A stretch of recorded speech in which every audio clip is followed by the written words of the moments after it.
Hello, everybody.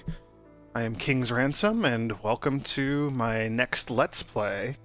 We're going to be taking a look at a game called Dragon's Dogma from Capcom.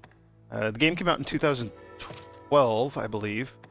I played the heck out of this game back when it first came out, and then I never got around to playing the expansion. They added an expansion to it called Arisen. Added a bunch of new enemies, some new quests, some new items, kind of upped the difficulty a little bit, tweaked some of the mechanics of the game a little bit. Never got around to playing that, so that's what we're going to do. I'm going to go ahead and start a new game here. We're going to go normal mode. Sure, connect me to Xbox Live. Yeah, it's a pretty interesting RPG. I really enjoy it.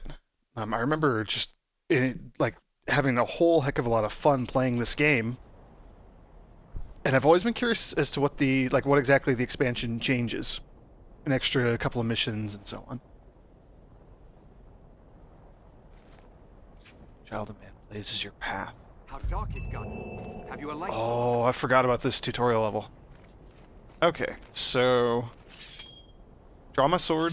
Sheath my sword. Some light attacks, heavy attacks. You can jump. That tells you that this is a bit of an older video game, because most video games nowadays don't let you jump. It's a bit of a joke. Then grab. I want to examine so I can look at stuff. The dragon's roost is just beyond. We should hurry. So that character up there, Sailed, however you want to pronounce that.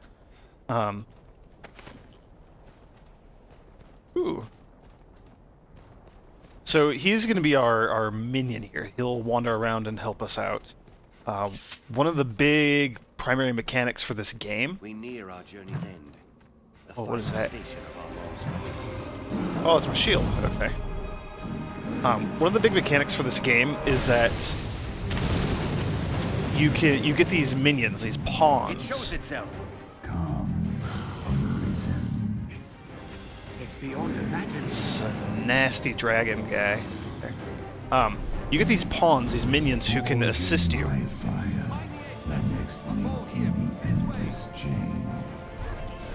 And as you play through the game, you can eventually trade pawns with other players online. Like you can download other players' pawns. They can download your pawn, and they can learn tactics and learn how to fight certain enemies while they're playing with other players. Or, other people's pawns can learn tactics from the enemies that you fight when they join you. A gateway to the rift. Here, Arisen. What? Alright, so we gotta come over here. We gotta learn about these rift stones.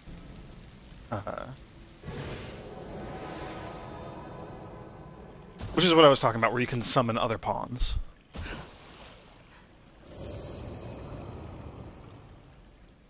So now we have... Kind is ever ready to fight by the grace of your guidance, Arisen. Let me talk a little bit. So we have a mage character, like a generic mage, generic rogue, and a generic warrior with us. So this will let us this is the tutorial area, so it's going to let us get a taste of different types of fighters and so on. Is our valor.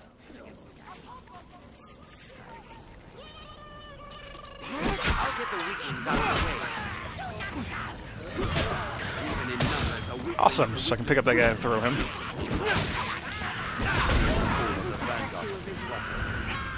Something, oh, the mage. rain steel upon it. So like, for example, your pawns, I don't know if you saw that there, they all use their different abilities in battle, so the mage is giving us all fire weapons.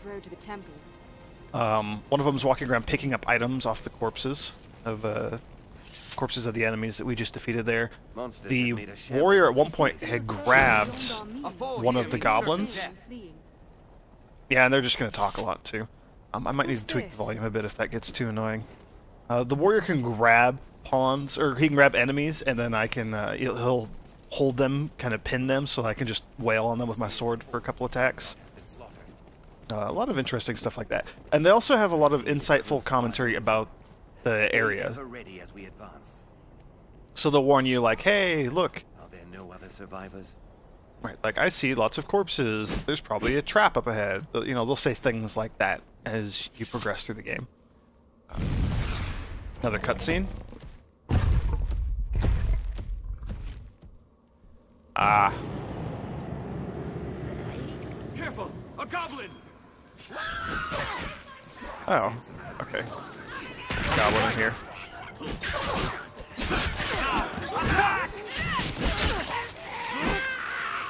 So all this is going to be pretty easy, and Right this way. we'll get into the actual game later.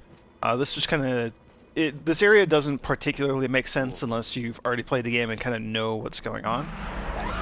But generally, we're on our way to go hunt that big red dragon.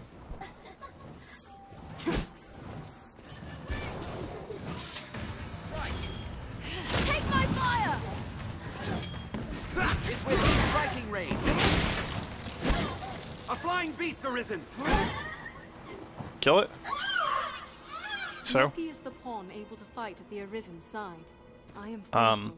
So that just introduced flying enemies, which are clearly going to be tougher for melee characters like myself to hit. The mage is pretty effective against hitting the flying enemies, as is our archer rogue friend. But you can also lure them down. You can also lure them down onto the ground and then like pin them or just beat the snot out of them when they're laying on the ground. I didn't throw. They grew frenzied! Wrong button. Okay, let's try this. Throw. Even in numbers, a weakling is a weakling still. That didn't do anything cool. That's unfortunate. There's a lot of interesting mechanics and things you can take advantage of. So you can pick up items like those red barrels, and you can throw them around, and they'll explode. They grew frenzied! Prepare yourself, goblin! And they'll light things on fire, like what just happened there. Also, I have a fire enchanted sword. Most of my folks have enchanted weapons here, thanks to our mage friend. The mage can also cast cure spells. Anytime. So like there, she just healed I'll draw its a couple of our attention. other people. So there, when this harpy got hit by fire, it fell on the ground. Have a hold on it. Quickly, we have triumphed. Yeah, our warrior can also. Let's see, I don't know that I have that. We Oh, there we cannot go. suffer the Wait. worm to work any further atrocities. Aha! So you can hit on your shield to taunt enemies and bring them closer to you. Kind of draw their attention. Oh boy. The blood to ice. Right, let the harpy sing. Rain steel upon it. Strike it when it alights. Alright, we killed enough harpies, so something happens. Survivors, let's join them. Apologies for not talking a whole heck of a lot here.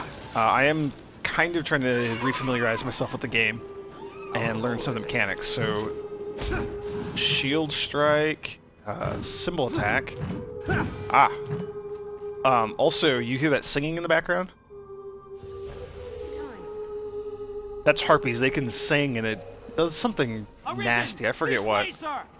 It might confuse you or your party members so that you attack each other or screw up your controls or something. I forget what. Ever ready as we advance. For fear of the beasts all Let's have a around. look. We cannot Anyway. suffer the worm Ah, to work chest. any further atrocities. Cool. Our army is routed. 'Tis plain truth. Beyond that grand door, the dragon makes So Stay ever ready as we advance. the reason we get all these extra soldiers here is because we're going to fight a kind of a mini boss. The chimera that we saw earlier, I believe. Yep.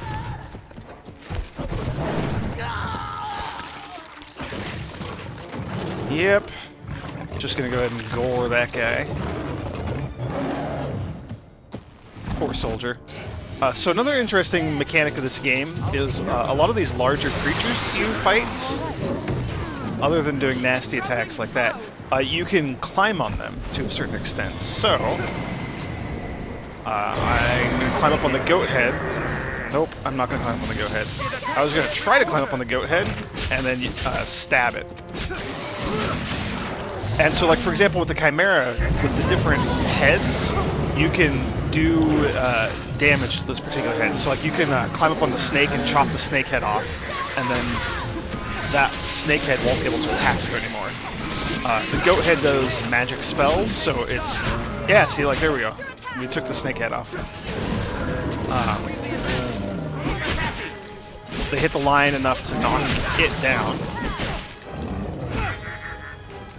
But if we could get up there and kill the goat head, it would stop being able to cast magic.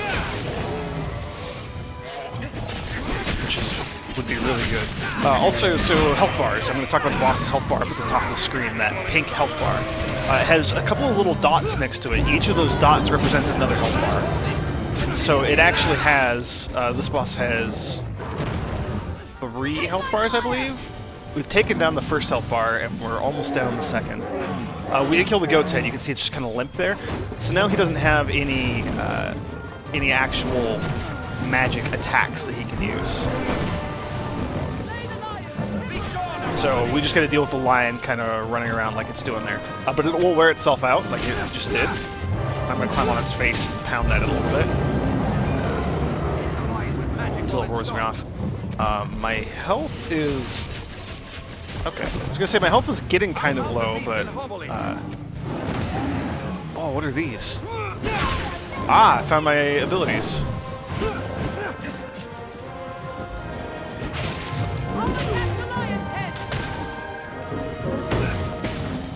Attack while I hold it.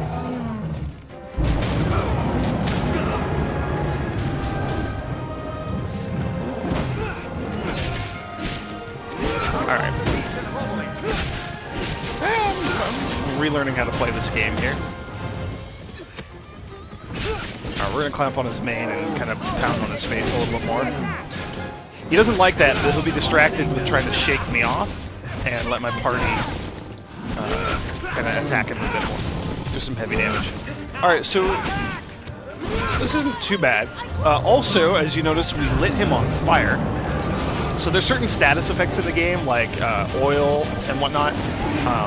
Oil's a prime example. If you hit an enemy with oil, then you can ignite them with fire attacks, like from fire weapons or from fire spells. So that's what happened to the lion there. We were able to ignite him, so he just slowly burnt away while we also were attacking him. And enemies will panic when they get lit on fire sometimes. They'll run around, they'll panic, they can light up their friends on fire, they'll drop their weapons and run. Kind of some fun stuff like that. Or step forth. Take step hold of what lies beyond. Claim mastery over the eternal ring. It was an ominous voice.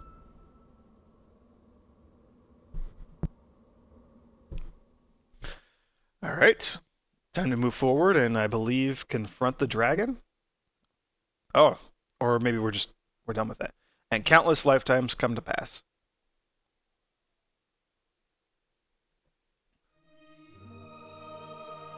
Okay, I think we're...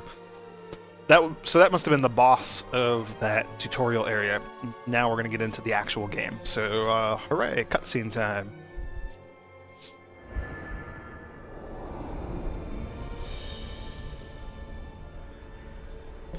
The game does have a pretty simple story, but I do enjoy it nonetheless. Awesome.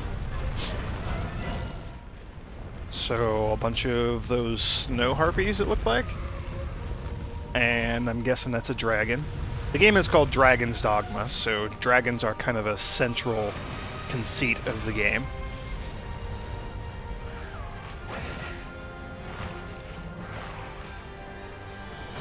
Yep, so there's a dragon. Has a fiery heart on its chest, I guess.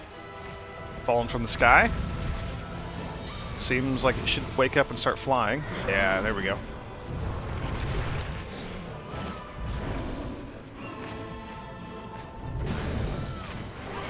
Alright. It's a lot of nasty flying creatures in the sky there. And he's eating the harpies. Okay.